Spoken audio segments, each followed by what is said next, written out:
Hello everyone, আসসালামু আলাইকুম। আপনাদের মাঝে আবারও চলে আসলাম আমি অন্তন পিঠা নিয়ে। আজ আমি পিঠা বানানোর জন্য আমি ময়দার রুটি বেলে নিয়েছি। নর্মাল রুটির মতো করে পানি দিয়ে দিচ্ছি আমি গরুর মাংস দিয়ে আজ আমি অন্তন পিঠা বানাবো। সেজন্য আমি দিয়ে দিচ্ছি চেপে চেপে। দেখতে পাচ্ছেন কীরকম করে চেপে চেপে আমি ফুলের আকার করে দিচ্ছি।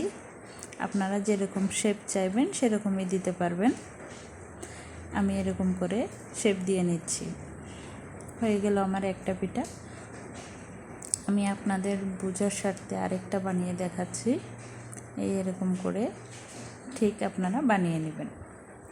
আর এই পিঠাটা বানানো একদম সহজ। দিয়ে নিচ্ছি তেল, আমি একটু বাড়িয়ে দিয়েছি। দিয়ে দিচ্ছি পিঠা। গরম হয়ে আসলে তেল এক পিঠ হয়ে আসলে আমি উল্টিয়ে নিচ্ছি অন্য পিঠ হওয়ার জন্য। এখন আমি আরও পিঠা আছে ওগুলো দিয়ে ভেজে নিচ্ছি। আমার 3টে পিঠা হয়ে গেছে।